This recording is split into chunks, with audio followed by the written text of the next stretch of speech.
everyone. We're back with Chef Malls from On Molly's Plate and Celiac Disease Foundation.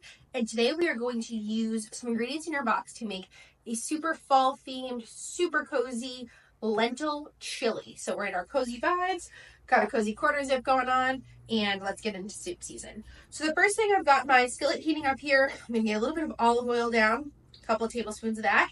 And I've got it on medium-high heat, and I'm gonna add a whole bunch of vegetables. And the great part about this chili is that you can do a whole bunch of things with it, and you can really use up things you already have in your kitchen. So in this container here, I have both red and white onion, garlic, celery, and carrots. You could add peppers in here.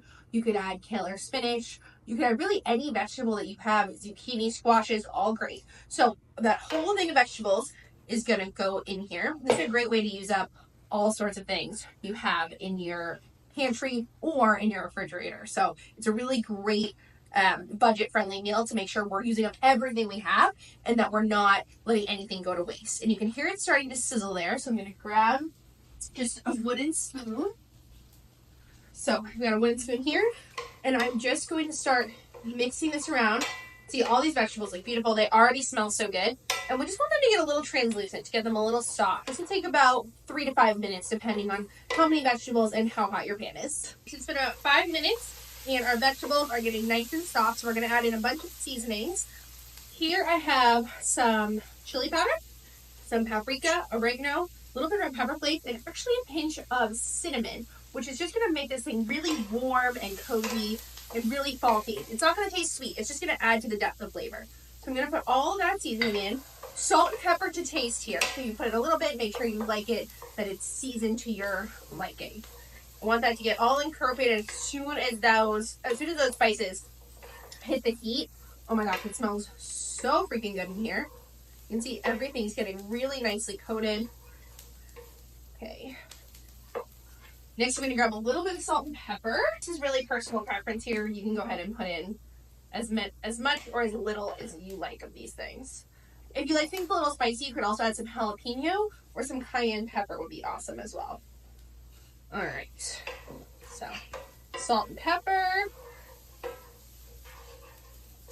Now I'm going to go in with my wet ingredients. So I have my canned diced tomatoes, 1 can of those. That sizzle is a good thing.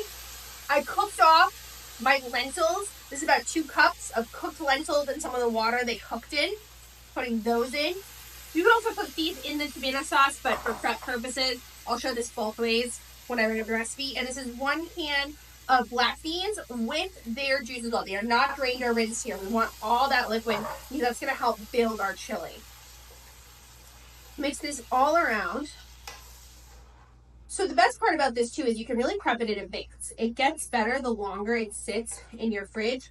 Or you could cook the components separately. You could, cook the lentils and chop up vegetables, and then you're coming home and you're going to make dinner, and it's ready to go in no time at all. You could even potentially make this in the crock pot. It's a really flexible, wonderful recipe. So what I'm going to do now is I've got the heat on pretty high. I'm going to put the lid on my pan so that everything can get really nice and warm through. And then after about 10 minutes, I'm going to take the lid off for another 10 minutes so it can reduce a little bit, really concentrate that flavor, and make a nice, thick, beautiful chili. Catch you in a few. Our chili had about 10 minutes covered and then 10 minutes uncovered so that it could start to reduce just a little bit, and everything looks so good. As far as you want to cook your vegetables, that's totally personal preference. I like a little bit more bite to mine, but if you want them totally soft, go for it. Now to serve this, I'm going to serve this over some of the Banza rotini right here. You can totally serve this over rice or on its own. So grab a spoon here. I've got some of my Banza pasta. I'm going to scoop over a couple of scoops of chili. This is packed with nutrients, lots of protein. This is completely vegan, by the way, as well. Here we go. Just to give it a little bit of extra richness, I am going to give it a little drizzle of olive oil, just a little bit right on top. Now you can really top this up. You like cheese, sour cream, onions, tomatoes, olives, jalapenos, avocado, hot sauce, salsa, whatever you like. I'm just going to go a couple of chopped onions here. I love the crunch of some chopped onions. And I've got just a little bit of cilantro. And that is your finished bowl of chili. Happy fall, y'all!